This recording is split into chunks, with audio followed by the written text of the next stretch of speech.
Hello everyone, welcome back to trading with grow.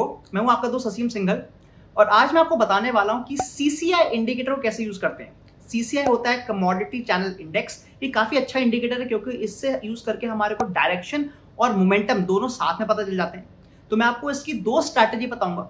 एक strategy होने वाली है कंटिन्यूएशन स्ट्रैटेजी, मतलब जब मार्केट ट्रेंडिंग है, और एक स्ट्रैटेजी होने वाली है जहां से मेरे को ट्रेंड रिवर्सल पता चलता है। और मैं आपको ये भी बताऊंगा कि कैसे सीसीआई आरएसआई से काफी ज्यादा बेटर है, क्योंकि अगर आप देखेंगे तो सीसीआई और आरएसआई काफी सिमिलर दिखते हैं, बट मैंने काफी बार देखा है कि जो आरएसआई में प्रॉब्लम्स आती है वो सीसीआई में नहीं आती है। तो हम सारे एग्जांपल देखेंगे, बट एज यूजुअल आगे बढ़ने से पहले make sure that you smash the like button and subscribe to our channel. तो चलिए शुरू करते हैं आज की वीडियो। तो सबसे पहले बात करते हैं कि सीसीआई इंडिकेटर क्या होता है। सीसीआई इंडिकेटर का मतलब होता है कमोडिटी चैनल इंडेक्स, और जैसे मैंने आपको बताया कि इससे हमारे को दो चीजों में फायदा होता है। हमारे को इससे ट्रेंड और मोमेंटम दोनों साथ में पता चल जाता है। तो स्पेशली अगर कोई ऑप्शन बाइंग करना चाहता है तो सीसीआई इंडिकेटर काफी हेल्पफुल रहता है। तो आज मैं आपको दो स्ट्रैटेजी बताने वाला हूं। जो मैं आपको पहली स्ट्रैटेजी बताऊंगा वहां पर मैं ईएमए का भी यूज करने वाला हूं, तो वो एक ट्रेंडिंग स्ट्रैटेजी होने वाली है। तो आइए देखते हैं सारे रूल्स ऑन द लैपटॉप। तो आइए सबसे पहले देखते हैं, ये एक ट्रेंडिंग स्ट्रैटेजी है जहां पर मैं सीसीआई का यूज करने वाला हूं। तो मैंने बैंक निफ्टी का चार्ट लगाया हुआ है on a 5 minute time frame. आप इसको किसी भी स्टॉक पे भी कर सकते हैं। और मैं इंडिकेटर्स पे जाकर मैं यहाँ पे कमोडिटी चैनल इंडेक्स को टाइप कर रहा हूँ, तो ये एक नीचे आपका इंडिकेटर ऐड हो गया है। और इसका मैं जनरली जो सेटिंग्स है वो उसको चेंज नहीं करता, तो जो डिफॉल्ट सेटिंग होती है इसकी 20 में उसको वैसे ही छोड़ देता हूँ। अब जैसे आरएसआई होता है, ये भी आपको ओवरबॉट और ओवरसोल्ड जोन्स बताता है, और इसमें जो लेवल होता है वो 100 का होता है। तो जैसे आप देखें कि अगर 100 के ऊपर है तो वहां पर वो ओवरबॉट है, और अगर वो 100 के नीचे है तो एक ओवरसोल्ड है। एंड जैसे हमारे को पता है कि अगर मार्केट ओवरबॉट जोन में आएगा तो वहां से मार्केट नीचे गिर सकता है। तो एसेंशियली अगर मार्केट इस तरफ आ रहा है तो मार्केट यहाँ से नीचे गिर सकता है, और अगर वो ओवरसोल्ड जोन में है, मतलब अगर वो -100 से ऊपर की तरफ जा रहा है तो मार्केट ऊपर जा सकता है। तो हम इसी चीज का यूज करने वाले हैं। बट अगर आप देखें केवल हम इसको डायरेक्टली यूज करेंगे तो आपके बहुत सारे ट्रेड आ जाएंगे और काफी बार आपका विप्सॉस में लॉस हो सकता है। तो यहाँ पर मैं मूविंग एवरेज क्रॉसओवर भी यूज करने वाला हूँ। हमने एक और वीडियो भी बनाई थी हाल ही में जहाँ पे मैंने आपको मूविंग एवरेज क्रॉसओवर की अलग अलग स्ट्रैटेजी बताई थी। तो ये सिमिलर स्ट्रैटेजी, और आप वहां पर उसको भी देख सकते हैं, मूविंग एवरेज वाली वीडियो को भी देख सकते हैं हमारी आइडिया लेने के लिए। बट मैंने उसी में सीसीआई को और ऐड कर दिया ताकि हमारा जो रिजल्ट है बेटर हो जाए। तो यहाँ पर मैं मूविंग एवरेज क्रॉसओवर लगाऊंगा। तो मैं जो पहले मूविंग एवरेज लगाने वाला हूँ, मैं इसमें that will be the 7 moving average, और मैं इसको सिंपल या ईएमए कुछ भी ले सकता हूँ। So let's keep it EMA. तो मैंने 7 ईएमए लगा दिया है, और जो मैं दूसरी मूविंग एवरेज लगाने वाला हूँ दैट विल बी 20।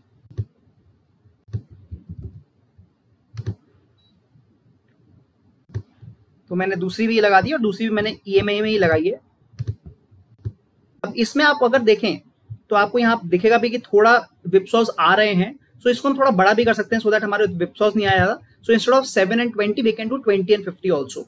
अगेन अगर आपने को ये नहीं पता है कि कैसे हम 7 और 20 चूज करना चाहिए कि 20 या 50 चूज करना चाहिए, तो आप हमारी पुरानी वीडियो देख सकते हैं जो जिससे हमने बताया क्लियरली कैसे हम पता चल सकता है कि कौन सी मूविंग एवरेज पे हमारे को ये ट्रेड लेने हैं। तो मैं 20 and 50 लगाने वाला हूँ। And once we have added 20 and 50, ये हमारे अब लेवल्स आ गए हैं। तो जैसे हमारे को पता है कि मूविंग एवरेज क्रॉसओवर का मतलब होता है कि अगर बुलिश क्रॉसओवर हो रहा है, so let me just change the colour. Let me make जो 20 वाली उसको मैं ब्लू कलर का कर रहा हूं। सो जैसे जैसे जो 20 मूविंग एवरेज है, अगर वो 50 के ऊपर रहती है तो चांसेस रहते हैं कि जो आपका स्टॉक है या जो आपका इंडेक्स है वो ऊपर जाएगा। बट अब हमारे को एंट्री कब लेनी, that is the main issue. कि क्योंकि अगर आप इसको क्रॉसओवर पे एंट्री लेंगे, तो अगर मैं नॉर्मल क्रॉसओवर देखूं तो यहाँ पर एक क्रॉसओवर आ रहा है, तो मेरी एंट्री यहाँ पे कहीं दिख रही है। But this is a very slow entry, क्योंकि हमारे को पता है कि मूविंग एवरेज को खाली अगर हम यूज करेंगे तो उतना अच्छा प्रॉफिट नहीं आएगा। तो यहीं पर हमारे को परफेक्ट एंट्री जहां यूज करनी है वहां पर हमारे को बताएगा सीसीआई। तो अब हमारे को ये तो पता चल गया कि मार्केट ऊपर जाने वाला है, but this is not the right time to take the entry. तो अब हमारे को क्या कंडीशन है, मेरी यहाँ पे 3 कंडीशन है।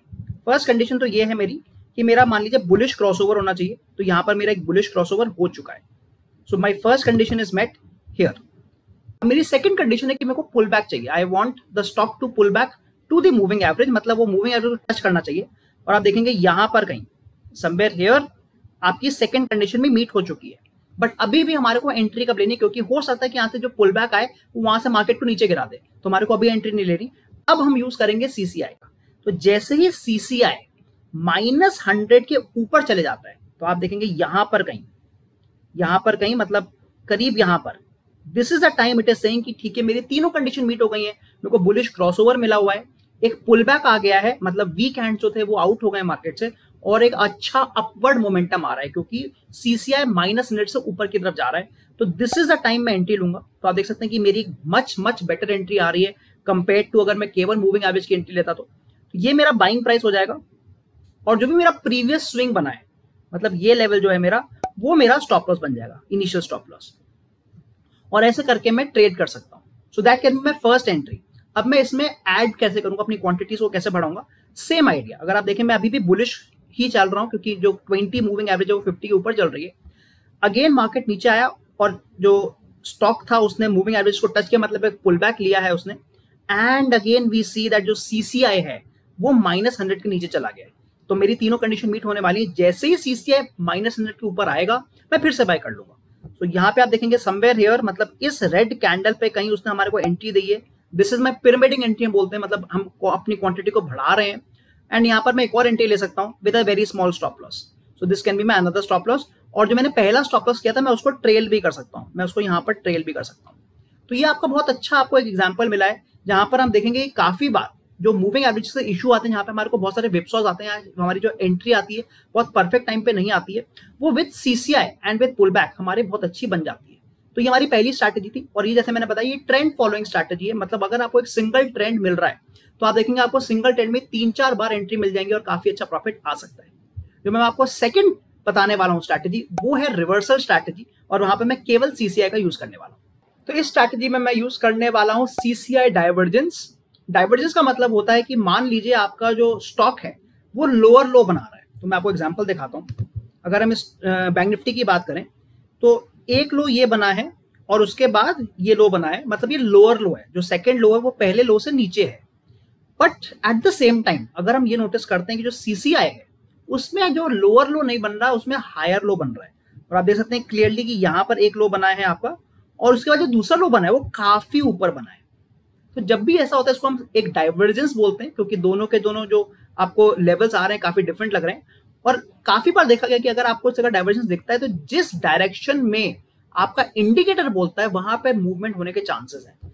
यहाँ पर अगर मैं इन दोनों लोस को टच करके एक लाइन बनाता हूँ तो आप देखेंगे जो मेरी स्टॉक की लाइन है वो नीचे की तरफ पॉइंट कर रही है, बट जबकि जो मेरी इंडिकेटर की लाइन है वो ऊपर की तरफ पॉइंट आउट कर रही है। मतलब यहाँ पर काफी चांसेस हैं कि इस पॉइंट से एग्जैक्टली फ्रॉम दिस पॉइंट एक रिवर्सल आ सकता है, मतलब एक अपवर्ड मूव आ सकती है और हम यहाँ पर बाय कर सकते हैं।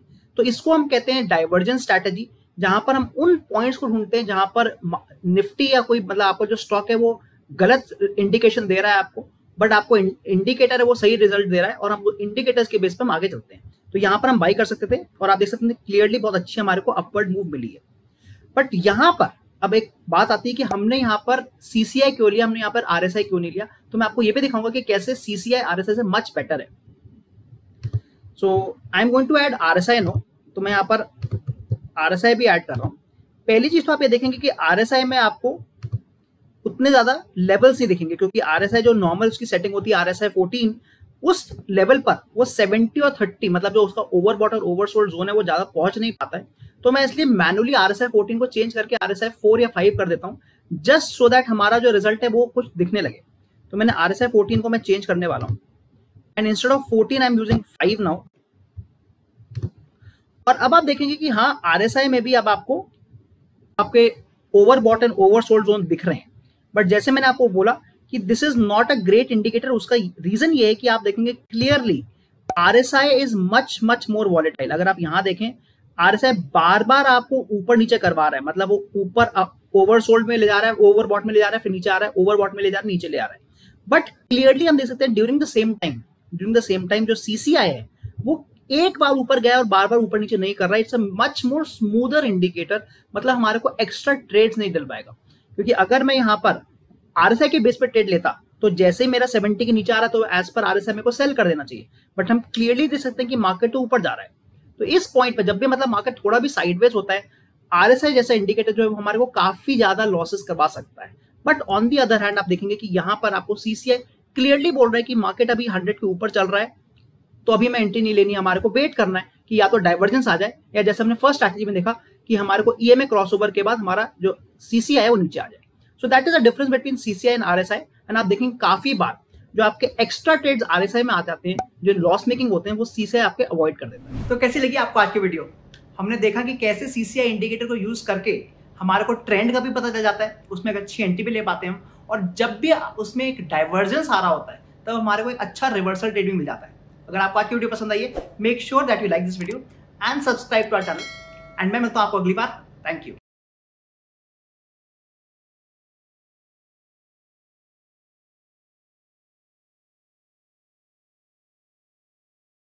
Investment in securities market are subject to market risks. Read all the related documents carefully before investing. Please read the risk disclosure documents carefully before investing in equity shares, derivatives, mutual fund, and or other instruments traded on the stock exchanges.